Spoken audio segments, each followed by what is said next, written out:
హృదయములో మరణ శరీరపు మారులే మెదలిను నా హృదయములో కల్వరిలో ఆదరించు ఆదరించు ఆదరించు నా ప్రియ యేసు రాజా ఆదుకో నన్నిప్పుడు నా ప్రియ యేసు రాజా ఆదుకో నన్నిప్పుడు శోధనలో వేదనలో శోధనలో వేదనలో నిన్ను విడి పోనీయకు నిన్ను విడి పోనీయకు నా ప్రియ యేసు రాజా ఆదుకో నన్నిప్పుడు. ప్రార్థన చేసుకుందాం. పరిశుద్ధుడా పరిశుద్ధుడా పరిశుద్ధుడా గొప్ప దేవా మహాగణుడా మహోన్నతుడా మా చాలిది యేసయ్యా నీకే స్తుతి ఘనత మహిమ స్తోత్రములు చెల్లిస్తున్నాం తండ్రి. దేవా మరి ఉదయం నుంచి ఇప్పటి వరకు కూడా ప్రభా ఆయన ఎంతో భద్రంగా మమ్మల్ని కాచి కాపాడినందుకు నీకు కోట్లాది కోట్లాది కృతజ్ఞతాస్తుతులు చెల్లిస్తున్నామయ్యా. దేవా ఈ యొక్క సాయంకాలం శిలువ ధ్యానాలలో ప్రభా మా అందరితో కూడా మాట్లాడండి ప్రభా. నాయన నీ సేవకురాలనైనా నన్ను నీ సిలువ చాటున మరుగుపరచి ప్రభా నన్ను బలపరచండి ప్రభా. నా పక్షం నన్ను నిలబడండి ప్రభా. దేవా నా నోటి నుంచి వచ్చే ప్రతి ఒక్క మాట అది నీదే ఉండే విధంగా సహాయం దయచేతండి దేవా. ఇంకా ఎవరైనా మారు మనసు పొందకుంటే ప్రభా దేవా ఒక్కరన్నా రక్షింపబడే విధంగా ఒక్కరితోటైనా మాట్లాడతామని నేను విశ్వసిస్తున్నాను ప్రభా. దేవా ప్రతి ఒక్క బిడ్డకు వాక్యం వినే మనసును గ్రహించే శక్తిని లోబడే మనసును దయచేయమని వేడుకుంటున్నాం తండ్రి. మరి ఈ సమయంలో నాయన ఇక్కడ ఉన్న బిడ్డలను నన్ను నీ దయగల స్థలాలకు అప్పచెప్తూ ఈ స్థలం చుట్టూ కూడా నీ దూతలను ఉంచండి, నీ నామాన్ని మహిమపరచమని వేడుకుంటూ యేసుక్రీస్తు నామములో అడిగి వేడుకొనుచున్నాం తండ్రి. ఆమేన్. దయచేసి అందరూ కూర్చున్నట్టు దేవుని అతి పరిశుద్ధ నామానికి స్తోత్రములు. కూడి వచ్చిన అందరినీ కూడా దేవుడు దీవించిన కాక.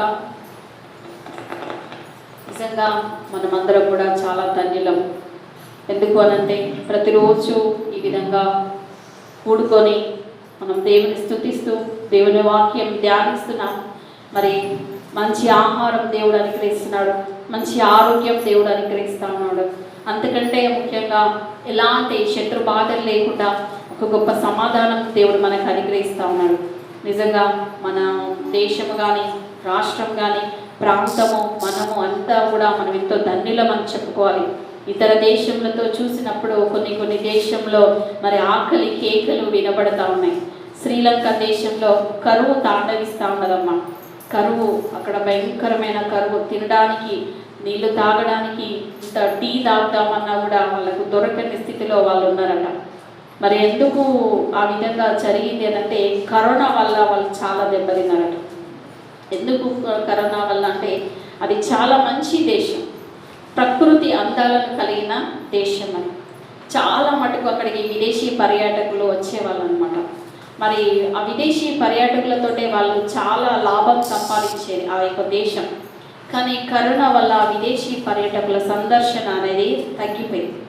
చాలా మటుకు ఆ విధంగా ఆ దేశం నష్టపోయింది. తర్వాత పంటలు పండించే విషయంలో వాళ్ళు తీసుకున్న నిర్ణయాలు సరైన పంటలు వాళ్ళు పండించలేకపోయినారు. ఎందుకంటే నాసిరకం తక్కువ రేటుతో ఉన్న సేంద్రియాలను వాళ్ళు వాడడం ద్వారా ప్రతి సంవత్సరం వాడే సేంద్రియాలను వాళ్ళు వాడలేదన్నమాట. ఎరువులు ప్రతి సంవత్సరం వాడే ఎరువులను వాళ్ళు వాడలేదు. ఎందుకంటే ఆల్రెడీ మరి కొంచెం కష్టంలలో ఉన్నాం కదా, కొంచెం తక్కువ రకంలో ఉన్న తక్కువ ఖర్చుతో కూడిన పంటలు పండిద్దాం అని తక్కువ రకం ఎరువులు వాళ్ళు వాడడం ద్వారా పంటలు పూర్తిగా వాళ్ళు నష్టపోవాల్సి వచ్చింది. సరైన పంటలు వారికి పండలేదు. అటు విదేశీయుల పర్యాటకులు లేరు, పంటలు సరిగా పండకపోవడం, మరి ఇవన్నీ కూడా అంతకు మించి మరి అప్పులు చేసినారట ప్రభుత్వం. చాలా అప్పులు, చైనా దగ్గర చాలా కోట్ల అప్పులు తీసుకోవడం, అవన్నీ కూడా భారం అయిపోయి ఏమైపోయిందంటే వాళ్ళకు తెలియకుండానే వారు కరువులో మరి మరి మునిగిపోవాల్సి వచ్చింది. ఇప్పుడు వాళ్ళ పరిస్థితి ఎలా ఉందనంటే చాలా కష్టంగా ఉందట. పిల్లల స్కూల్స్ కూడా మూసేసినారు. ఎందుకంటే వాళ్ళకు పెన్సిల్ పేపరు కొనుక్కోవడం కూడా కష్టమైంది. అవి కూడా దొరకట్లేదట. అంతగా అక్కడ కరువు. అది ఎక్కడో లేదు, మన పొరుగు దేశమే. మన దేశంలో దక్షిణాన ఆనుకొని ఉన్న దేశం. చూడండి, అయినా కూడా దేవుడు మనల్ని ఎంత శ్రేష్టంగా కాపాడు. ఉక్రెయిన్ రష్యా రెండు దేశాల మధ్య యుద్ధం జరుగుతూ ఉన్నది. ఉక్రెయిన్ దేశంలో ఉన్న వాళ్ళంతా కూడా వేరే దేశాలకు వెళ్ళిపోయినారు. అదొక ఎడారిగా మారిపోయినది. చూడండి, ఒకప్పుడు ఎంతో విలాసవంతమైన జీవితం గడిపిన వాళ్ళు, ఎంతో మంచి వాతావరణంలో మేము ఉన్నాము, ఎంతో సంతోషంగా ఉన్నాము అనుకున్నారు. కానీ అసలు ఊహించని రీతిగా అక్కడ మొత్తము ఎడారిమయమైపోయింది. ఏమీ దొరకట్లేదు అక్కడ కూడా. కానీ దేవుడు మనల్ని ఎంతగా ప్రేమిస్తున్నాడు, ఎంతగా పోషిస్తున్నాడు, ఎంతగా దేవుని సమాధానం మనకు దేవుడు అనుగ్రహిస్తున్నాడు. కానీ మనం ఏమిస్తున్నాం దేవునికి? ఒకసారి మనం ఏమిస్తున్నామో ఒకసారి మనల్ని మనము పరీక్షించుకోవాలి. ఈ 40 రోజుల ఉపవాస ప్రార్థనలో మనం ఎంతగా దేవునికి దగ్గరైనాం, ఎంతగా దేవుని నామాన్ని మహిమపరిచినాం, ఒక్కసారి మనల్ని మనం పరీక్షించుకోవాలి. ఈ 40 రోజుల ప్రార్థనలో నేను ప్రతిరోజు దేవునితో మాట్లాడగలిగినాను, దేవుని యొక్క వాక్యాన్ని నేను చదవగలిగినాను, కొంత మటుకైనా నేర్చుకోగలిగినాను, కొంత మటుకైనా నేను దేవునికి విధేయురాలి కాగలిగినాను అనే ఆ ధైర్యం మీకున్నదా? దేవుడు మిమ్మల్ని ప్రశ్నించినప్పుడు అవును నేను దేవుని మాట వినగలిగినాను అనే ఆ ధైర్యం మీకు ఉన్నదా? చూడండి, మనమందరం కూడా ప్రతిరోజు దేవునిలో మనము నూతన పరచబడుతున్న బిడ్డల వలె మనము జీవించాలి. ఎందుకంటే దేవుని రాకడగా సమీపిస్తున్న దినాలలో మనం ఉంటున్నాం కాబట్టి సాతాను చాలా చాలా తెలివిగా తన యొక్క ఆయుధములను మన మీద ప్రయోగిస్తాడు. మనం ఎంత భక్తిపరులమైనా సరే మనల్ని ఎలా దొంగిలించాలి మన ఆత్మీయ జీవితం అనేది దాని యొక్క ప్రయత్నాలు అది చేస్తూనే ఉంటాడు.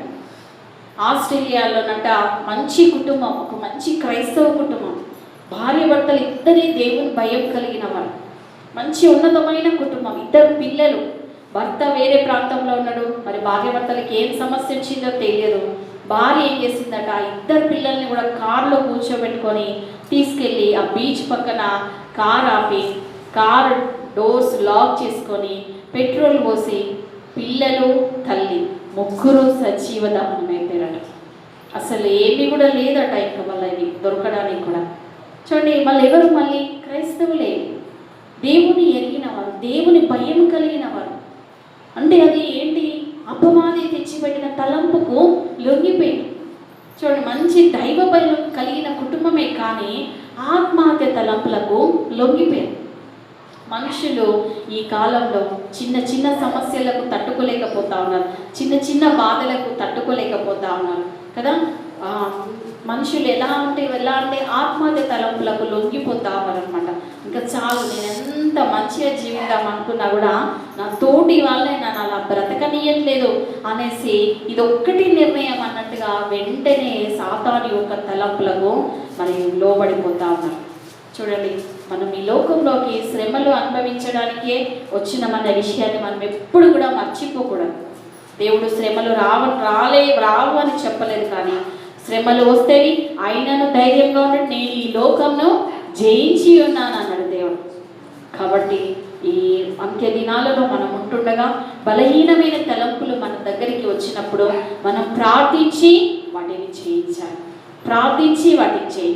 ప్రార్థించడం ద్వారా దేవుని శక్తిని మనము పొందుకుంటాం. చూడండి, మనం దేవుడు ఎందుకు ఈ లోకానికి వచ్చినాడమ్మా?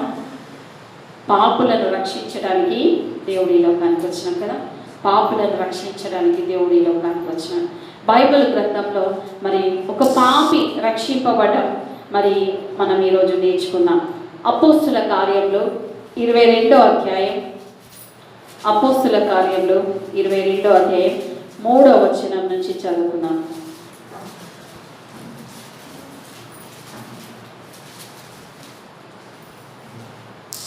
నేను కిలికియలోని తార్సులో పుట్టిన యూదుడను, అయితే ఈ పట్టణంలో గమలీయేలు పాదముల యొద్ద పెరిగి మన పితరుల ధర్మశాస్త్ర సంబంధము నిష్ఠయందు శిక్షితుడనై మీరందరూ నేడు ఉన్న ప్రకారం దేవుని గురించి ఆసక్తుడనై ఉండి ఈ మార్గంలోనున్న పురుషులను స్త్రీలను బంధించి చెరసాలలో వేయించుచు మరణం వరకు హింసించింది. ఇంటిని గూర్చి ప్రధాన యాజకులను పెద్దలందరూ నాకు సాక్షులై ఎదురు.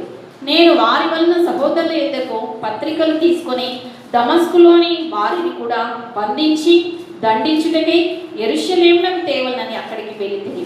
నేను ప్రయాణం చేయించు దమస్కునకు సమీపించినప్పుడు మధ్యాహ్న కాలమందు ఆకాశం నుండి గొప్ప వెలుగు అకస్మాత్తుగా నా చుట్టూ ప్రకాశించెను. నేను నేల మీద పడి, సౌలా సౌలా, నీవెందుకు నన్ను హింసించుచున్నావని నాతో ఒక స్వరము పలుకుట వింటిని. అందుకు నేను, ప్రభువా నీవెవడమని అడిగినప్పుడు ఆయన, నేను నీవు హింసించుచున్న నజరేయుడైన యేసును అని నాతో చెప్పాను. నాతో కూడనున్న వారు ఆ వెలుగును చూచిరి కానీ నాతో మాట్లాడి ఉన్న వారి స్వరము వారు వినలేదు. అప్పుడు నేను, ప్రభువా నేనేమి చేయవలని అడగా, ప్రభు నీవు లేచి దమస్కులోనికి వెళ్ళము, అక్కడ నీకు చేటుకు నియమింపబడినవన్నీ నీకు చెప్పబడినవని నాతో అనను. ఆ వెలుగు యొక్క ఆ ప్రభావం వల్ల నేను చూడలేకపోయినందున నాతో కూడా ఉన్నవారు నన్ను నడిపింపగా దమస్కులోనికి వచ్చేదని. అంతటా ధర్మశాస్త్రం చొప్పున భక్తిపరుడును అక్కడ కాపురం ఉన్న యూదులందరి చేత మంచి పేరు పొందిన వాడునైనా అననీయ అని ఒకడు నా యొద్దకు వచ్చి నిలిచి, సౌలా సహోదరా దృష్టి పొందమని నాతో చెప్పగా ఆ గడియలోనే నేను దృష్టి పొంది అతన్ని చూచితిని. అప్పుడు అతడు, మన పితరుల దేవుడు తన చిత్తమును తెలుసుకొనుటకును ఆ నీతిమంతుని చూచుటకును ఆయన నోటి మాట వినుటకును నిన్ను నియమించి ఉన్నాడు. నీవు కన్న వాటిని గురించి విన్న వాటిని గురించి సకల మనుషులు ఎదుట ఆయనకు సాక్షివై ఎందువు. గనుక నీవు తడువు చేయటేందుకు లేచి ఆయన నామమును బట్టి ప్రార్థన చేసి బాప్తిస్మం పొంది నీ పాపములు కడుగు వేసుకొనుమని చెప్పాను. అంతటా నేను యెరూషలేమునకు తిరిగి వచ్చి దేవాలయంలో ప్రార్థన చేయుచుండగా పరవశుడిని ప్రభువును చూచితిని. చూడండి, అపోస్తలుడైన పౌలు తన యొక్క సాక్ష్యం చెప్తా ఉన్నాడు అనమాట. మరి అతన్ని ఖైదీగా పట్టుకున్న సందర్భంలో మరి అప్పుడు తన గురించి తాను సాక్ష్యం చెప్తా ఉన్నాడు. మరి ఈయన రక్షణ గురించి ముందు అధ్యాయంలోనే ఉంటుంది.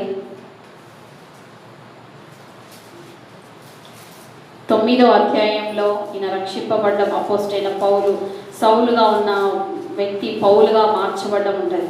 ఇక్కడ ఇదే అధ్యాయంలో దాని గురించే ఉంటుంది. ఆయన సాక్ష్యం చెప్తా ఉన్నాడు అనమాట. చూడండి, ఈ యొక్క పౌలు సౌలుగా ఉన్నప్పుడు ఎలాంటి వ్యక్తి అట? దేవుని బిడ్డలను హింసించే వ్యక్తి, బాధ పెట్టే వ్యక్తి అనమాట. చూడండి, మరి ఈయనకు దేవుని గురించి తెలియదా అనంటే తెలుసు, ధర్మశాస్త్రం తెలుసు, అన్నీ కూడా ఆయనకు తెలుసు. అయినా కూడా దేవుని బిడ్డలను బాధ పెట్టడము, వారిని హింసించడము, చంపడము ఇదే తనకున్న పని. చూడండి, అంతే ఎంత ఘోరమైన పాపి కదా. చూడండి, కుటుంబాన్ని బాధ పెట్టడం కాదు, అక్కడ దేవుని బిడ్డలను హింసిస్తుండనమాట. అందుకే అంటారనమాట, నేను ఒకప్పుడు హింసకుడను దూషకుడను అని తన గురించి తాను చెప్పుకుంటాడు అనమాట పౌలు. స్టెఫెనును రాళ్ళతో కొట్టి చంపినప్పుడు అక్కడ సాక్ష్యంగా ఉంటాడు అనమాట. చూడండి, స్టెఫెను చనిపోయినప్పుడు ఉంటారు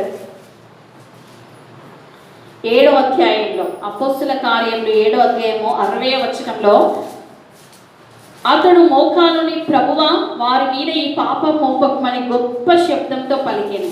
ఈ మాట పలికి నిద్రించెను. సౌలు అతని చావునకు సమ్మతించెను.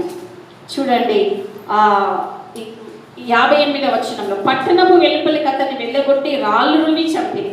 సాక్షులు సౌలు అని ఒక యవనిని పాదముల యొద్ద తమ వస్త్రములు పెట్టిరి. స్టెఫెను రాళ్ళతో కొట్టి చంపుతున్నప్పుడు అక్కడ ఎవరు నిలబడ్డాడు? సౌలు. అంటే అప్పటికి ఇంకా పౌలుగా మార్చబడి మారలేదైనా. రాళ్ళతో కొట్టి చంపినారు స్టెఫెను. ఆయన ఒక మంచి దైవజనుడు, దేవుని కోసం నిలబడి హతసాక్షుడైన వ్యక్తి స్టెఫెను. అలాంటి యవనస్తుని చంపుతున్నప్పుడు అక్కడ సౌలు నిలబడని ఆయన చావును సమ్మతించిన వ్యక్తి సౌలు. అంత భయంకరమైన పాపి అన్నమాట. కానీ ఆయన ఏమనుకుంటున్నాడు? దేవుని బిడ్డలను నేను హింసిస్తున్నాను చేస్తున్నాను, మరి దేవుణ్ణి ఆరాధించకుండా నేను అడ్డగిస్తున్నాను అనుకుంటున్నాడు. కానీ ఏదో ఒక రోజు నేను దేవుడు నన్ను పట్టుకుంటాడు, ఆయన సాక్షిగా నన్ను నిలబెట్టుకుంటాడు అనే విషయాన్ని ఆయన గ్రహించలేదు కదా. చాలా మట్టుకు మనుషులు ఇలాగే ఉంటారు. చాలా దేవుడి నుంచి తప్పించుకొని తిరగాలి, దేవుడిలోకి రాకూడదు, నేను ఎలా ఉంటే సరిపోతుంది అని అనుకుంటా ఉంటారు. లేదా నాకు అసలు ఈ క్రైస్తవం అంటేనే నాకు ఇష్టం ఉండదు అని దూరంగా పారిపోయే వాళ్ళు ఉంటారు. చూడు, నువ్వు ఎంత దూరంగా పారిపోయినా దేవుని ఆత్మ అనేది నీతో వస్తుందనే విషయాన్ని నువ్వు గమనించుకోవాలి. నువ్వు సజీవ లెక్కల్లో ఉన్నావు అనంటే దేవుడు నిన్ను ప్రేమిస్తున్నాడు, దేవుని చిత్తం నీ జీవితంలో నెరవేర్చబడవలసి ఉన్నది అనే విషయాన్ని నువ్వు గమనించుకోవాలి. ఇక్కడ ఈ యొక్క పౌలు సౌలుగా ఉన్నప్పుడు ఎంతో దుర్మార్గమైన వ్యక్తి అన్నమాట. ఎంతో మందిని కన్నీళ్లు పెట్టించిన వ్యక్తి. ఎన్నో కుటుంబాలు ఈయన ద్వారా పతనమైపోయింది.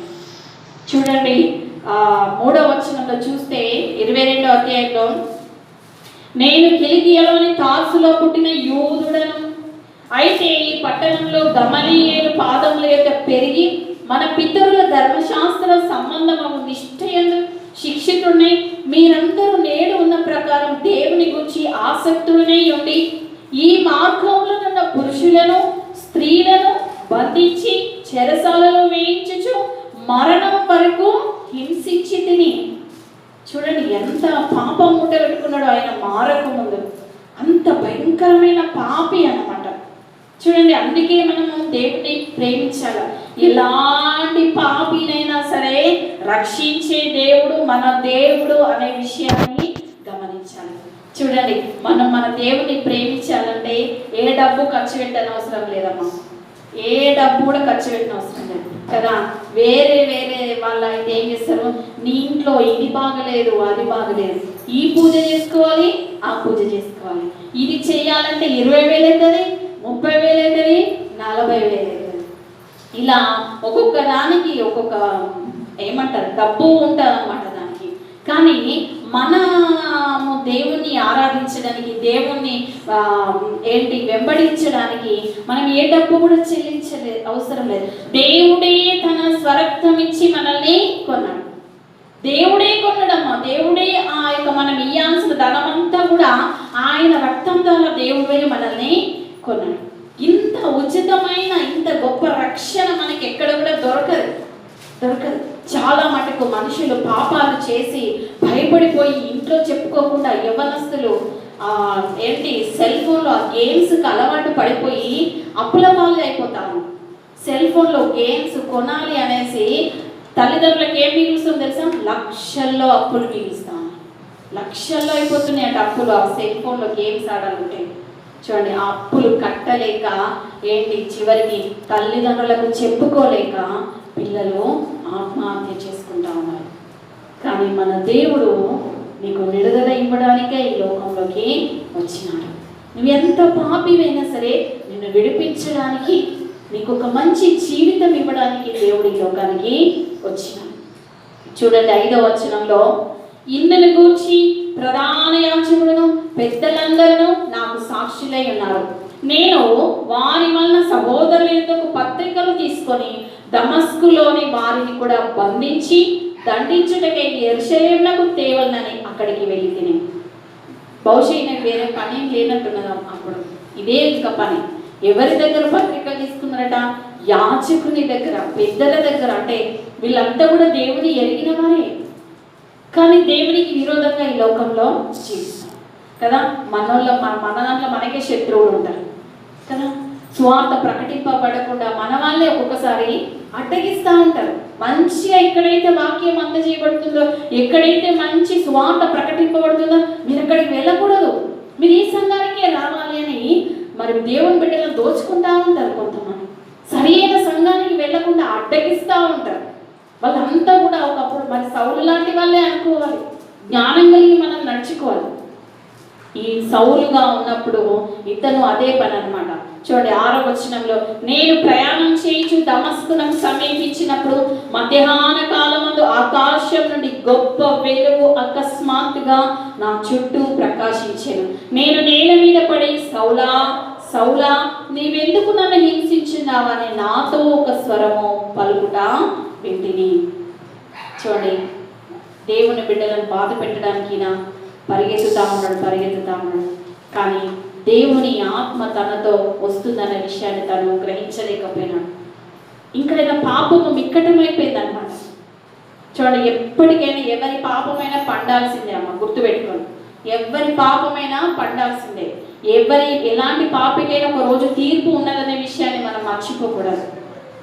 కాబట్టి మనం దేవుని భయం కలిగి ఈ లోకంలో బ్రతకాలి.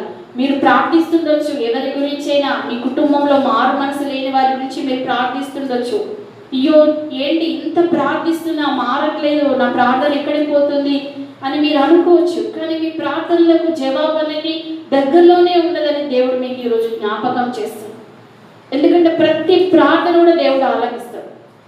ఈ అపోస్తలుడైన పౌలు సౌలుగా ఉన్నప్పుడు ఎంతో మంది బిడ్డలను దుఃఖపరిచినాడు, గాయపరిచినాడు, హింసించినాడు, మరణం వరకు కూడా హింసించినాడు. చూడండి, ఆయన ఎంతగానో పాపంగా ఉన్నప్పుడు దేవుడు ఆయనను విడిపించాలని కూడా ఆ పాపం నచ్చి. చూడండి, మీ ఇంట్లో ఎవరైనా పాపాత్ములు ఉంటే వారి గురించి మీరు ప్రార్థన చేయండి. ఒకవేళ మరి పౌలుగా మారడానికి ఒకవేళ ఎవరైనా సీక్రెట్గా ప్రార్థించేవేమో మనకు తెలియదు, అన్ని బైబిల్లో రాసి ఉండవు. కాబట్టి ఏ సంఘం ప్రార్థించిందో, ఈయన ఇంతగా మమ్మల్ని బాధ పెడుతుండే ప్రభా ఈయనకు రక్షణీయని ప్రార్థన చేసేది కావచ్చు. మీ ప్రార్థనలు కూడా వ్యర్థము కావు. తప్పకుండా మీ ప్రార్థనలకు జవాబు అనేది వస్తుంది. అందుకే ఇక్కడ యేసు ప్రభు ఏమంటుండో, ఏమి కనిపించిందట ముందుగా తనకి? ఒక గొప్ప వెలుగు అట. వెలుగు. దేవునికి ఉన్న నామం ఏంటమ్మా? వెలుగు అనే ఒక నామం కూడా ఉన్నది. మన దేవుడు వెలుగై ఉన్నాడు. వాక్యము మన పాదములకు దీపమై ఉన్నది అని అంటే కదా బైబిల్ గ్రంథంలో. చూడండి, వెలుగు ఆయన ఒక గొప్ప వెలుగు ఆయన ముందు ప్రకాశించిందట. ఆ వెలుగును ఆయన చూడలేకపోయాడు. దేవుని శక్తి మనల్ని తాకినప్పుడు అలాంటి వెలుగే మనకు కనిపిస్తుంది. అప్పుడు దేవుని స్వరం ఆయనతో మాట్లాడుతూ ఉన్నారు. ఏమని మాట్లాడుతుంది? సౌలా సౌలా నీవెందుకు నన్ను హింసించుచున్నావని నాతో ఒక స్వరము పలుకుట వింటిని. కదా, ఎవరిని హింసిస్తూ ఉన్నాడు మరి సౌలు? దేవుని బిడ్డలను హింసిస్తుంది. దేవుని బిడ్డలను హింసిస్తుందంటే ఎవరిని హింసించినట్టు? దేవునినే బాధ పెట్టినట్టు. చూడండి, మనము ఈ సౌలా అనే దగ్గర మన పేరు పెట్టుకొని ఒకసారి చదువుకుంటే ఎలా ఉంటుంది కదా. సౌలా నీవెందుకు నన్ను హింసిస్తున్నావు అని దేవుడు ప్రశ్నిస్తా ఉన్నాడు. ఆ సౌలా దగ్గర నేను నా పేరు పెట్టుకుంటా. కవిత నీవెందుకు నన్ను హింసిస్తున్నావు అని దేవుడు నన్ను ప్రశ్నిస్తే ఎలా ఉంటుంది? అలా మీ పేర్లు మీరు పెట్టుకొని చదువుకోండి. మన తప్పేట మనకు అర్థమైపోతుంది. మనం ఎంతగా దేవుని గాయపరుస్తున్నామో, ఎంతగా దేవునికి దూరంగా మనం జీవిస్తున్నామో, ఎంతగా మనం దేవుని బిడ్డలను మనం ప్రేమించకుండా, సహోదర ప్రేమ లేకుండా ఈ లోకంలో దేవునికి ఎంత చెడ్డ పేరు తెచ్చే వాళ్ళంగా ఈ లోకంలో బ్రతుకుతున్నామో మనల్ని మనం చూసి ఒకసారి సిగ్గుపడాలి. ఎందుకంటే సౌలుతో దేవుడు మాట్లాడుతూ ఉన్నాడు. సౌలా నీవెందుకు నన్ను హింసిస్తున్నావు? మనం ఎవరమమ్మా దేవుని బాధ పెట్టడానికి? మనం ఎవరం? చూడండి, తల్లి గర్భంలోకి మనల్ని పంపింది ఎవరు? ఆయన చేతులే తల్లి గర్భంలోకి మనల్ని పంపించింది. ఆయన తలంపులే, ఆయన స్వరూపమే మనల్ని తల్లి గర్భంలోకి పంపించారు. చూడండి, ఆయన పంపిస్తే ఈ లోకంలోకి వచ్చినాం మనం. కానీ ఇప్పుడు ఆయన మాట వినడానికి ఇష్టం ఉండదు. అన్నీ వినడానికి ఇష్టం ఉంటుంది, అన్నీ వినడానికి సమయం ఉంటుంది. కానీ దేవుని మాట వినాలంటే అది ఎంతో కష్టంగా భావిస్తాం. కాదు, మనం అది ఇష్టంతో విన్నప్పుడు అది ఎంత కష్టమైన చాలా సులువుగా అనిపిస్తుంది. నా స్నేహితులు అంటారు అనమాట నన్ను, నువ్వు ఎలా ప్రయాణం చేస్తావు? ప్రతి వారం నువ్వు పోతా ఉంటావు, మరి మీరు ఒక్కొక్కసారి కుటుంబంతో కలిసి వెళుతూ ఉంటారు, ఎలా ఈ ప్రయాణం చేస్తావు అంటే నేను అంటాను, అది నాకు ఇష్టం కాబట్టి నాకు కష్టం అనిపించదు అంటే ఇంకా ఏమీ అనరు. వాళ్ళకి తెలుసు నా గురించి. మనం దేవుణ్ణి అంత ఇష్టంగా మనము ప్రేమించాలి. చూడండి, ఇక్కడ యేసు ప్రభుకి ఏం మాట్లాడుతుంది? అందుకు నేను ప్రభువా నీవెవడవని అడిగినప్పుడు ఆయన, నేను నీవు హింసించుచున్న నజరేయుడనగు యేసును అని నాతో చెప్పెను. దేవుడు మాట్లాడతామని చూడండి, దేనికైనా ఒక సమయం రావాలని, దేనికైనా ఒక సమయం రావాలి. మరి ఇన్ని రోజుల ముందు ఎందుకు మాట్లాడలేదు సౌలుతోటి? ఇప్పుడే ఎందుకు మాట్లాడుతూ ఉన్నాడు? ఈయనకు ఒక గొప్ప సాక్ష్యం ఉండడానికి కదా. మొదట్లోనే దేవుడు మాట్లాడితే అప్పుడు కూడా లోబడి ఉండేవాడే కావచ్చు, కానీ ఇంత గొప్ప సాక్ష్యం తన జీవితంలో ఉండేది కాదు. మన జీవితంలో కూడా మన ప్రార్థనలకు జవాబు రావట్లేదు అనంటే గొప్ప సాక్ష్యం మన జీవితంలో ఉండడానికి, నువ్వు ఎన్ని శ్రమలు భరించినావని ఒకానొక రోజు నువ్వు నిలబడి సాక్ష్యం చెప్పడానికే నీ ప్రార్థనలకు ఆలస్యం అవుతుందని నువ్వు నమ్మాలి. చూడు, అంతేకాని నీ ప్రార్థనలు దేవుని సమయం చేరట్లేదు, దేవుడు జవాబు ఇయ్యడు అనేది లేనే లేదు. ఎందుకంటే దేవునికి సమస్తము సాధ్యమే. ఎలాంటి పాపినైనా రక్షించడానికి దేవుడు ఈ లోకంలోనికి వచ్చినాడు. ఎలాంటి పాపినైనా సరే, నరమంతా కూడా వ్యభిచార, దొంగన, ఈ లోకపు అలవాట్లు ఏవైనా సరే ఆయన బిడ్డగా మార్చుకునే ఆ శక్తి యేసయ్యకు ఉన్నది. చూడండి, నీవు హింసిస్తున్న నజరేయుడగు యేసును నేను. చూడండి, మనం ఎన్ని సందర్భాల్లో మరి యేసయ్యను బాధపరిచినాం కదా. చాలా సందర్భాల్లో బాధపరిచినాం, ఒప్పుకోవాలి. మనం చాలా సందర్భాల్లో మనం యేసయ్యను దుఃఖపరిచినాం. ఎన్నో సందర్భాల్లో ఈ లోకపు ఆచారాలను మరి వాటి వెంబడి పరిగెత్తినాం, కోపంతో ఇతరులను ద్వేషించినాం, ప్రేమించలేకపోయినాం.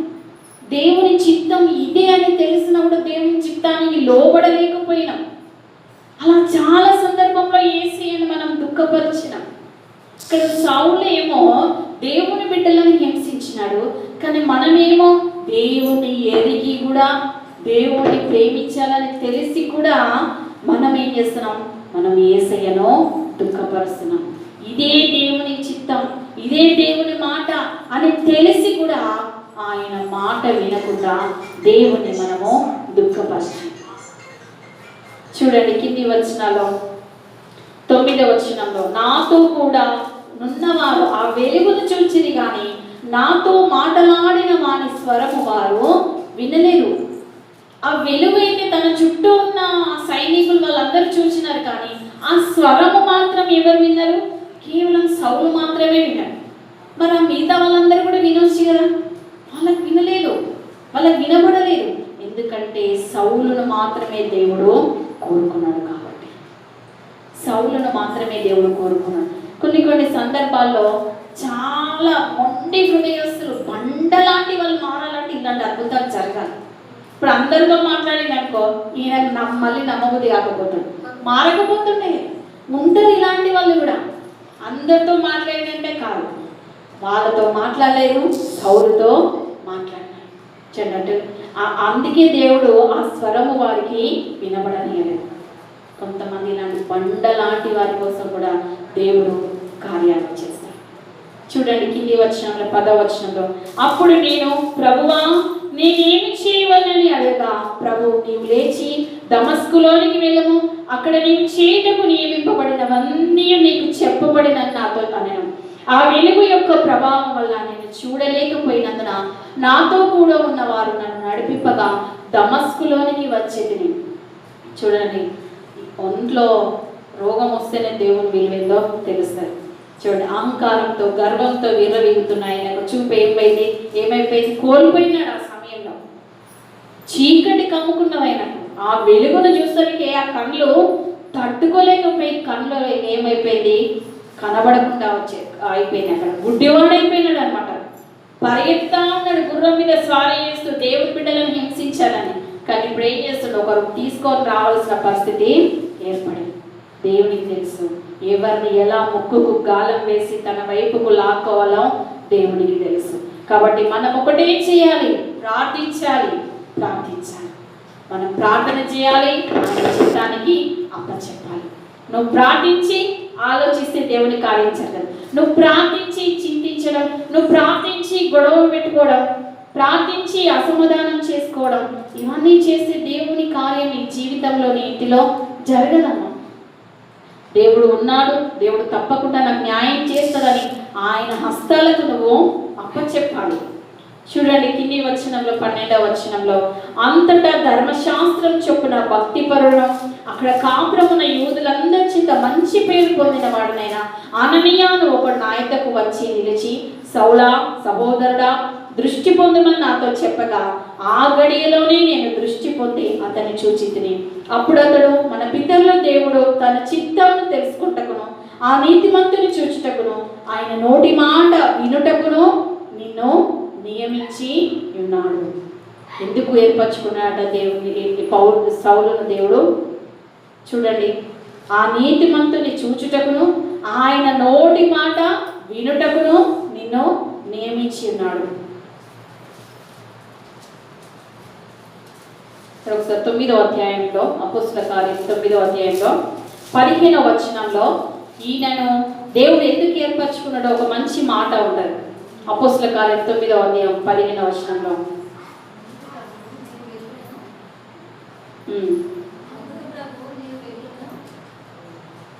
చదవండి.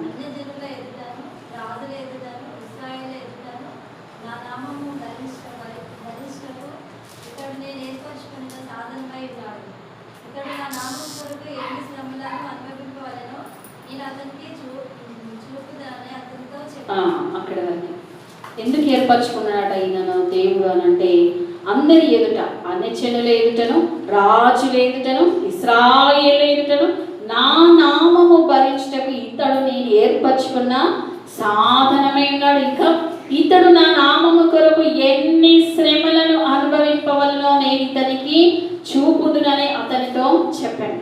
శ్రమలు, దేవుని యొక్క శ్రమలు అనుభవించడానికి దేవుడు మరి ఈ యొక్క పౌలును ఏర్పరచుకున్నాడు. చూడండి, మనం అందరం కూడా ఆయన శ్రమలను భరించడానికి సిద్ధపడి ఉండాలమ్మా. ఆయన బిడ్డలుగా మనం జీవించాలి అంటే శ్రమలు మనం అనేవి పొందాల్సి ఉంటుంది. ఆయనలో మనం మార్పు చెందినంత మాత్రాన మనకు అన్ని సంతోషం సమాధానం అనుకుంటే పొరపాటే. మనం ఎప్పుడైతే ఆయనలో జీవిస్తామో ఎన్నో నిందలు అవమానాలు అనేవి మనకి ఎదురవుతాయి.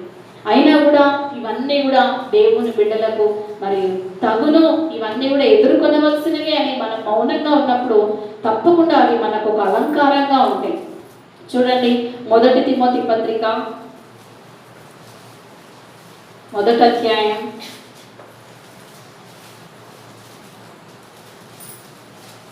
12వ వచనం నుంచి, పూర్వము దూషకుడను హింసకుడను హానికరుడనైన నన్ను తన పరిచర్యకు నియమించి నమ్మకమైన వానిగా ఎంచినందుకు నన్ను బలపరిచిన మన ప్రభువైన క్రీస్తు యేసుకు కృతజ్ఞుడనై ఉన్నాను. తెలియక అవిశ్వాసం వల్ల చేసి తిని కనుక కనికరింపబడుతుంది. మరియు మన ప్రభువు యొక్క కృపయు క్రీస్తు యేసునందు విశ్వాసమును ప్రేమయు అత్యధికంగా విస్తరించింది. పాపులను రక్షించటకు క్రీస్తు యేసు లోకమునకు వచ్చెనని వాక్యము నమ్మదగినది, పూర్ణాంగీకారమునకు యోగ్యమైనది. అట్టి వారిలో నేను ప్రధానుడను. ఆయనను నిత్య జీవం నిమిత్తం తనను విశ్వసింపబో వారికి నేను మాదిరిగా ఉండులాగున యేసుక్రీస్తు తన పూర్ణమైన దీర్ఘశాంతమును ఆ ప్రధాన పాపి నేను నాయందు కనపరిచినట్లు నేను కనికరింపబడుతుంది. తను తాను తగ్గించుకొని చెప్తా ఉన్నాడు ఇక్కడ పౌలు. తిమోతికి రాస్తూ చెప్తా ఉన్నాడు అనమాట, నేను ఒకప్పుడు దూషకుడను హింసకుడను హానికరుడనైన నన్ను తన పరిచర్యకు నియమించి నమ్మకమైన వానిగా ఎంచినందుకు నన్ను బలపరిచిన మన ప్రభువైన క్రీస్తు యేసునకు కృతజ్ఞుడనైనాను. తెలియక అవిశ్వాసం వల్ల చేసి తిని గనుక కనికరింపబడితిని. నేను తెలియక చేశాను అని తన తప్పును తాను ఒప్పుకుంటా ఉన్నాను. చూడండి, తెలియక చేసిన దానికి తప్పకుండా క్షమాపణ అనేది ఉండదమ్మా. కానీ తెలిసి కూడా మనం పాపం చేస్తే చాలా కష్టం. మరి అలాంటి వాటికి క్షమాపణ అనేది అరుదు. కానీ తెలిసి కూడా మనం పాపం చేయకూడదు. ఇక్కడ పౌలు తన తప్పులు అన్నీ కూడా ఒప్పుకుంటూ తిమోతికి మరి పత్రిక రాస్తా ఉన్నాడు. నేను ఒకప్పుడు ఇంత భయంకరమైన వ్యక్తిని, తెలియక పాపం చేశాను కాబట్టి కనికరింపబడినాను. మరి ఎలాంటి పాపడినా నేను ఒక ప్రధాన పాపిగా ఉన్నాను. నేను పాపి కొరకే పాపులను రక్షించటకు క్రీస్తు యేసు లోకమునకు వచ్చెనని వాక్యము నమ్మదగినది, పూర్ణాంగీకారమునకు యోగ్యమైనది. అట్టి వారిలో నేను ప్రధానుడను. చూడండి, మనకు అలాంటి తగ్గింపు అనేది రావాలి. నీలో ఉన్న పాపము ఒప్పుకోవడానికి నువ్వు ఎప్పుడు కూడా సిగ్గుపడకూడదు. అందరిలో నువ్వు ఒప్పుకోకపోయినా పర్వాలేదు. నువ్వు వ్యక్తిగతంగా ప్రార్థన చేసుకుంటున్నప్పుడు దేవుని సన్నిధానంలో నీలో ఉన్న పాపం అంతా కూడా ఒప్పుకొని విడిచిపెట్టాలి. అప్పుడే నీకు ఆ సంపూర్ణ రక్షణ అనుభవం అనేది నీకు కలుగుతుంది. నువ్వు పాపమును నీలో నుంచి తీసివేయకుండా నువ్వు దేవుని ప్రేమిస్తున్నావు అనంటే నువ్వు రక్షణ పొందనట్టే. యేసయ్య నీలో లేనట్టే. నీలో ఉన్న పాపమును ఒప్పుకోవాలి. చూడండి, మత్తయి సువార్త 9వ అధ్యాయం చూసినట్టయితే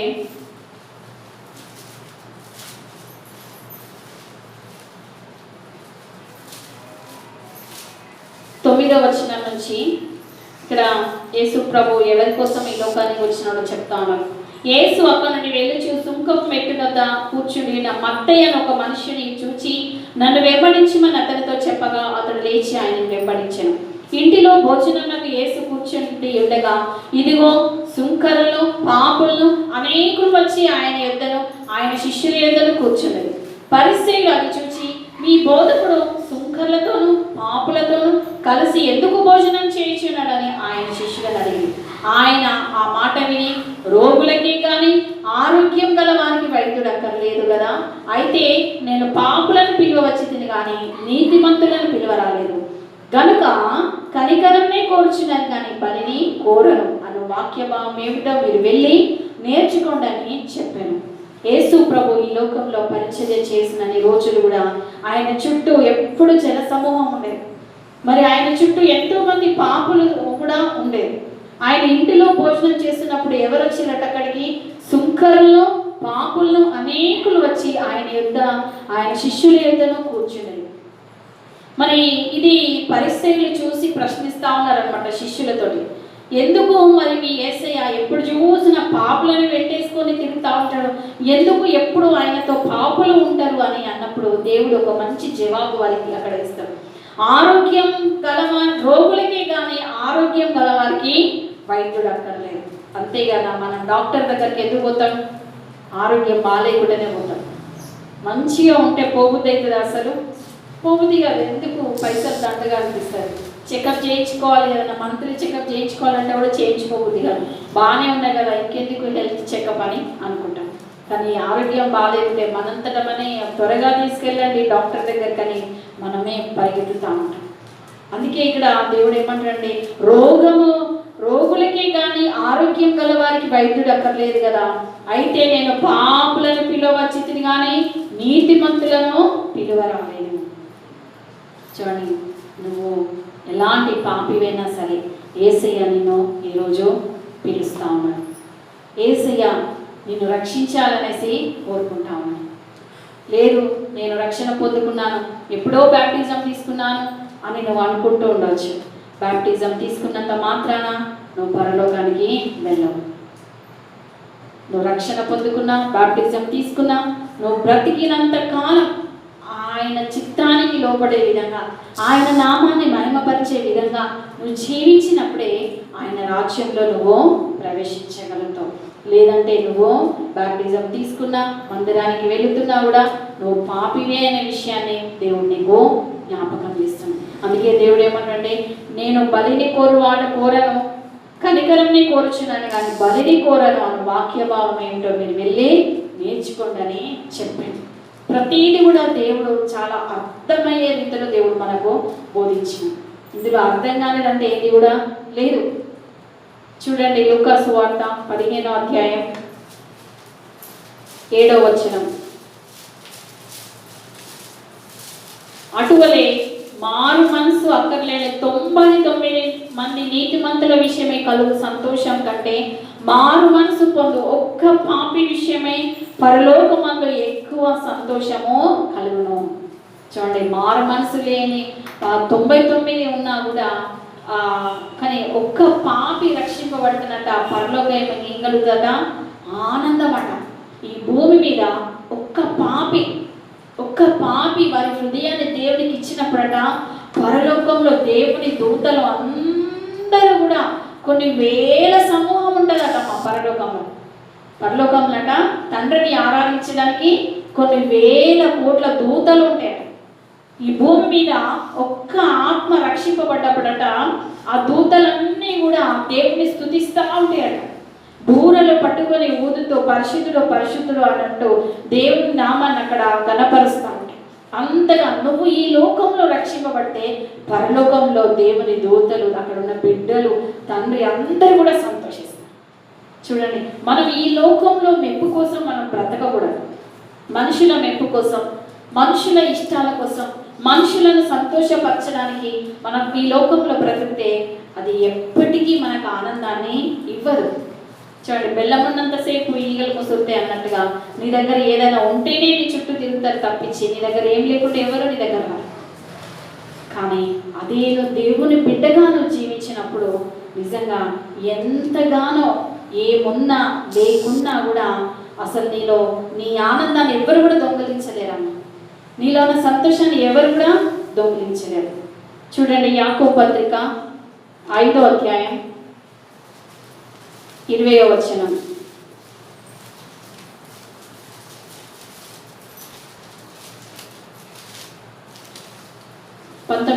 నుంచి, నా సహోదరులారా, మీలో ఎవడైనా సత్యం నుండి తొలగిపోయినప్పుడు మరి ఒకడు అతని సత్యంలోకి మళ్ళించినలా పాపిని వారి తప్పు మార్గం నుండి మళ్ళించేవాడు మరణం నుండి ఒక ఆత్మను రక్షించి అనేక పాపములను కప్పివేయనని తాను తెలుసుకొనవలెను.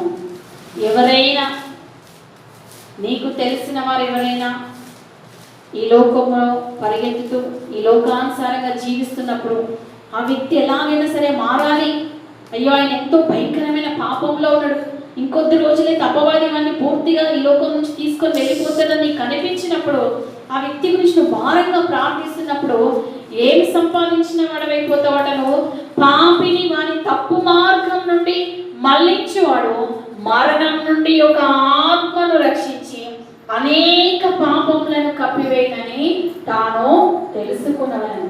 దేని నుంచి నువ్వు రక్షించిన వాడవైతావు? మరణం నుండి అతను తప్పించిన వాడవైతావు. ఒక పాపి రక్షింపబడ్డంటే ఏంటంటే మరణం నుండి తప్పించబడ్డం. చూడండి, నేను ఎప్పుడు చెప్తాను, స్త్రీలమైన మనకు దేవుడు ఒక గొప్ప ఆయుధాన్ని ఇచ్చాడు, గొప్ప సువార్త భారంను దేవుడు మనకి ఇచ్చాడు. నువ్వు సేవకురాలుగానే పనిచేయాల్సిన అవసరం లేదు. నువ్వు ఇంటి ఇల్లాలుగా ఉన్నావంటే నీ ఇంట్లో ఉన్న బిడ్డలు, నీ భర్త, అవన్నీ ఆత్మలు దేవుడి చేతికి ఇచ్చినాడని నువ్వు గ్రహించాలి. ఇది దేవుడు నాకు ఇచ్చిన భారం అని అనుకోవాలి. వీరు పాపంలో ఉన్నారంటే వీరు నేను మరణం నుంచి తప్పించాలి ప్రభువా అని నువ్వు ప్రార్థించాలి. చూడండి, కొన్ని ఇంట్లలో హఠాత్ మరణాలు జరుగుతూ ఉంటాయి, అసలు ఊహించదనమాట. ఇది జరుగుతుందని ఎందుకు కలగంటాం మనం? అంత కీడు జరుగుతుందని ఎవరైనా ఊహిస్తారా? ఎవరు ఊహించారు? అలా హఠాత్ మరణాలు, అంత భయంకరమైన కీడు ఆ ఇంటిలోనికి ఎందుకు వస్తుంది? దేవుని భయమో లేకపోవడం వల్ల. కానీ ఒక స్త్రీగా దేవునికి ఆ శక్తిని దేవునికి ఇచ్చాడు. నువ్వు ఇంట్లో నువ్వు ప్రార్థిస్తున్నప్పుడు ఇంటి చుట్టూ కూడా నువ్వు దేవుని సన్నిధిని ఉంచుకుంటావు. దేవుని కాపుదలను నువ్వు ఏంటి ఆహ్వానిస్తున్నావు నీ ఇంటిలోనికి. వ్యర్థమైన వాటిని బయట పారద్రోసి దేవుని శక్తి చేత నీ ఇంటిని కప్పుకుంటున్నావు. కాబట్టి నీ పిల్లలను దేవుడు కాపాడుతున్నాడు. వాళ్ళు ఎలాంటి పాపంలో ఉన్నా, ఈ లోకానుసారంగా పరిగెత్తినా కూడా దేవుని కాపుదల అనేది నీ ప్రార్థనే నడిపిస్తాను. కాబట్టి ఏంటంట, పాపిని వాని తప్పు మార్గం నుండి మళ్ళించేవాడు మరణం నుండి ఒక ఆత్మను రక్షించి అనేక పాపములను కప్పివేయనని తాను తెలుసుకునవలేదు. నువ్వు ప్రార్థిస్తున్నావంటే నీ కుటుంబంలో ఉన్న ఆత్మలు అన్నీ కూడా దేవుడు రక్షిస్తాడు అనేసి నమ్మాలి. చూడండి, లూకా సువార్త 22వ అధ్యాయం.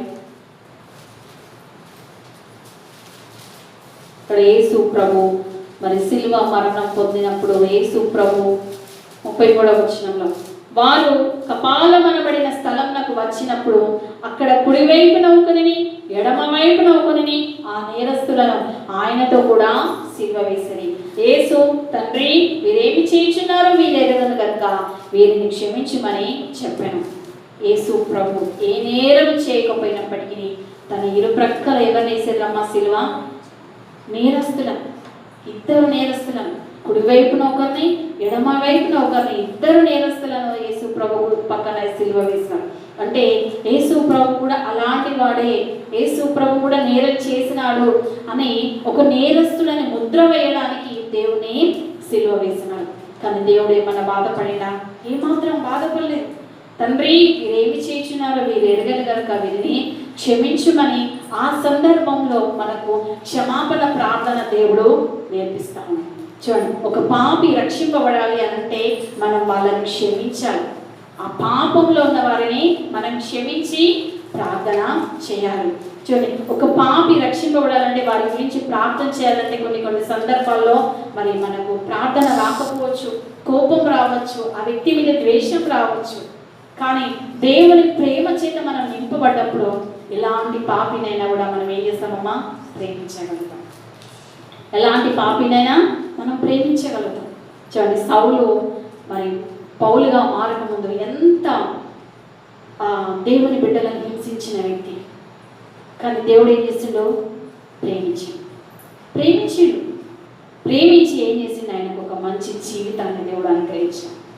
మరి పౌలుగా మార్చబడిన తర్వాత ఎంతగా దేవుని కోసం నిలబడినాడు, దేవుని కోసం హతసాక్షుడైనాడు. కొత్త నిబంధనలో చాలా మటుకు పుస్తకాలు పౌలే రాసినాడు. చూడండి, మనం ఆ విధంగా మనం నిలబడ్డామా దేవుని కోసం? నువ్వు నీ ఇంటిలో నువ్వు నిలబడగలుగుతున్నావా దేవుని బిడ్డగా? నీ ఇంటిలో నువ్వు నిలబడగలుగుతున్నావా? లేదా దేవుడు నిన్ను ప్రశ్నిస్తున్నాడా, నువ్వేళ నన్ను హింసిస్తున్నావు అనేసి? చూడండి, నువ్వు పనిచేస్తున్న స్థలంలో దేవుని బిడ్డగా నువ్వు నిలబడగలుగుతున్నావా? నీ బంధువుల మధ్య, నీ కుటుంబీకుల మధ్య, లేదా ఇరుగు పొరుగు వారి మధ్య నువ్వు దేవుని బిడ్డగా నిలబడగలుగుతున్నావా? లేదా దేవుడు నిన్ను ప్రశ్నిస్తున్నాడా, నీవేళ నన్ను హింసిస్తున్నావు అనేసి? చూడండి, ఇప్పటికీ మనం ఇంకా దేవుని హింసిస్తున్నాము అంటే మనంత దౌర్భాగ్యులు ఇంకొకరు లేరు. కాబట్టి ప్రార్థించాలి. మనలో ఉన్న ప్రతి పాపం కూడా దేవుని సన్నిధానంలో ఒప్పుకొని విడిచిపెట్టాలి. ప్రతిరోజు కూడా ప్రార్థించాలి. ప్రభువా, నాకు శుద్ధమైన హృదయము నాకు అనుగ్రహించు ప్రభువా అని మనం ప్రార్థించాలి. దేవుడి పరిశుద్ధ వాక్యంను దీవించును గాక. దయచేసి అందరూ కూడా లేచి నిలబడండి, ప్రార్థన చేసుకుందాం.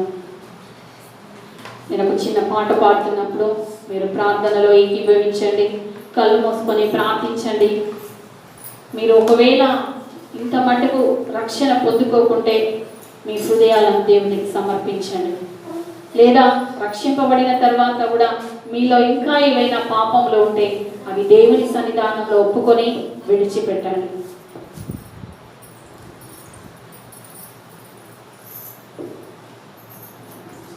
మరచితిని వాగ్దానం, సడలెను నా విశ్వాసం. మరచితిని వాగ్దానం, సడలెను నా విశ్వాసం. శ్రమల ప్రవాహపు సురులే వడిగా నన్ను పెనుగొనగా, శ్రమల ప్రవాహపు సురులే వడిగా నన్ను పెనుగొనగా, కల్వారిలో ఆదరించు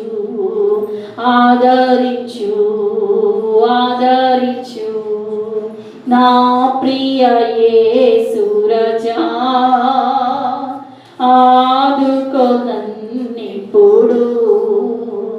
నా ప్రియ యేసు రాజా, ఆదుకో నన్నిప్పుడు. శోధనలో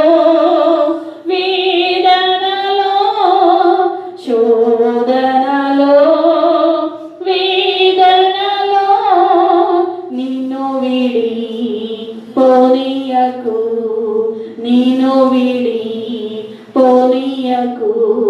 నా ప్రియ యేసు రాజా,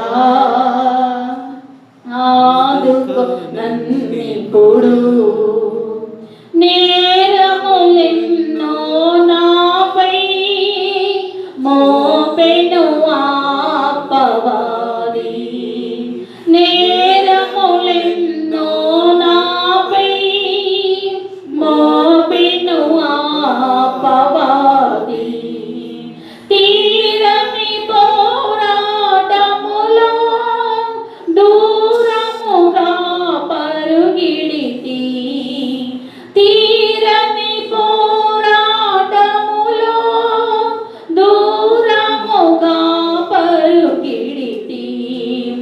కల్వరిలో ఆదరించు ఆదరించు ఆదరించు నా ప్రియ యేసు రాజా ఆదుకొనన్నిప్పుడు నా ప్రియ యేసు రాజా ఆదుకొనన్నిప్పుడు శోధనలో వేదనలో శోధనలో వేదనలో నిన్ను విడి పోనీయకు నిన్ను విడి పోనీయకు నా ప్రియ యేసు రాజా ఆదుకొనన్నిప్పుడు. ప్రార్థన చేసుకుందాం. పరిశుద్ధుడా పరిశుద్ధుడా పరిశుద్ధుడా గొప్ప దేవా మహాగణుడా మహోన్నతుడా మా చాలిన యేసయ్యా స్తుతులకు పాత్రుడైన దేవా స్తోత్రాలుడా దేవా నమ్మదగిన దేవా దేవా నీకే స్తుతి ఘనత మహిమ స్తోత్రములు చెల్లిస్తున్నాం తండ్రి. నీ అమూల్యమైన వాక్యం ద్వారా మా అందరితో కూడా మాట్లాడినందుకు నీకు స్తోత్రములు ప్రభా దేవా. మరొకప్పుడు హింసకుడు దూషకుడు సౌలును ప్రభా పౌలుగా మార్చిన దేవుడు నీవే ప్రభా దేవా. మమ్మల్ందరినీ కూడా నైనా పౌలు వలె నైనా జీవించే విధంగా నీ కోసం మేము బ్రతికే విధంగా మమ్మల్ని కూడా దీవించి పంపమని వేడుకుంటున్నాం తండ్రి దేవా. ఇక్కడ ఉన్న ప్రతి ఒక్క బిడ్డతో కూడా నాయన నువ్వు మాట్లాడినందుకు నీకు స్తోత్రములు ప్రభా. ఇంకా ఎవరైనా మారు మనసు పొందకానైనా ఈ లోకం తట్టు పరిగెత్తితే ప్రభా అలాంటి బిడ్డలు కూడా నేను వారి హృదయాలని సమర్పించుకోవాలి ప్రభా దేవా. సమయం సంకుచితమైన సెలవిచ్చినావు తండ్రి. దినములు చెడ్డవి కనుక సమయం పోనీ సద్వినియోగం చేసుకున్నావు తండ్రి దేవా. నీ రాకడకు సిద్ధపడుతున్న దినాల్లో మేము ఉంటుండగా ప్రభా ఇంకా నాయన నిన్ను విడిచి దూరంగా మేము పోలేము ప్రభా దేవా. నైనా నీ బిడ్డలనైనా నిన్ను ప్రేమించాలి నిన్ను హత్తుకోవాలి ప్రభా దేవా. వారు నీకు లోబడకుండా తండ్రి అపవాది వారిని అడ్డగిస్తుంటే ప్రభా వారిని ఆ అపవాది బంధకాల నుంచి నువ్వు విడిపించండి ప్రభా యేసు నామములో. ఇక్కడ ఉన్న ప్రతి ఒక్క ఆత్మ కూడా రక్షించబడాలి ప్రభా తండ్రి. మరి ఎవరైనా ఇన్ని సంవత్సరాలనైనా మరి నీకు దూరంగా ఉంటూ సరైన ఆత్మీయ జీవితం జీవించకపోతే ప్రభా అలాంటి బిడ్డలు కూడా నైనా తిరిగి నైనా నీలో నూతన పరచబడాలి ప్రభా నీలో ఆత్మీయ వృద్ధి చెందాలి ప్రభా దేవా. మంచి భక్తి పరులుగా ప్రతి ఒక్క బిడ్డను కూడా లేవనెత్తమని వేడుకుంటున్నాం తండ్రి దేవా. మేము అంత్య దినాలను జీవిస్తుండగా ప్రభా మా యొక్క భక్తి జీవితం మాకు సరిపోదు ప్రభా. దినదినము మేము నీలో వృద్ధి చెందాలి ప్రభా. దినదినము మేము పరిశుద్ధాత్మ శక్తిని పొందుకోవాలి ప్రభా తండ్రి. అపవాది యొక్క తంత్రములను ఎదిరించే ధైర్యాన్ని శక్తిని మాకు దయచేయమని వేడుకుంటున్నాం తండ్రి నాయనా. నీకు స్తోత్రములు తండ్రి. ఈ మందిరంలో అడుగుపెట్టిన ప్రతి ఒక్క ఆత్మ రక్షించబడాలి ప్రభా దేవ. మందిరంలోకి వచ్చిన ప్రతి ఒక్క బిడ్డ స్వస్థత పొందుకోవాలి ప్రభా. ప్రతి ఒక్కరి బంధకాలు యేసు నామములో తెంపివేయబడాలి ప్రభా. ప్రతి ఒక్కరిలో కలవరం భయం యేసు నామములో పారద్రోలబడాలి ప్రభా. ప్రతి గృహంలో సమాధానం కుమ్మరించబడాలి ప్రభా. ఎలాంటి పాపినైనా రక్షించడానికి ఈ లోకంలోకి వచ్చినామని ప్రతి ఒక్క బిడ్డ కూడా తెలుసుకున్నారు ప్రభా దేవా. నాయన స్థిరమైన ప్రార్థన శక్తిని ప్రతి ఒక్క బిడ్డ కూడా దయచేసి తండ్రి దేవా. నాయన అవిశ్వాసంతో కూడా ప్రార్థన ఉండడానికి వీలు లేదు ప్రభా నాయన. నీకు స్తోత్రములు ప్రభా. నా దేవుడు నా ప్రార్థన వింటున్నాననే విశ్వాసంలో ప్రతి ఒక్క బిడ్డలో కూడా నింపమని వేడుకుంటున్నాం తండ్రి నాయన. నీకు స్తోత్రములు ప్రభా. మరి ఒకసారి నైనా ఇక్కడ నిలబడిన ప్రతి ఒక్క బిడ్డ మీద కూడా నైనా నీ గాయపడిన హస్తం ఉంచి నైనా వారిని దీవించి పంపమని వేడుకుంటూ యేసుక్రీస్తు నామములో అడిగి వేడుకొనుచున్నాం తండ్రి ఆమేన్. మన ప్రభువైన యేసుక్రీస్తు కృపయు ప్రేమయు సమాధానము ఇప్పుడును ఎల్లప్పుడూ మనకు తోడై ఉండును గాక ఆమేన్.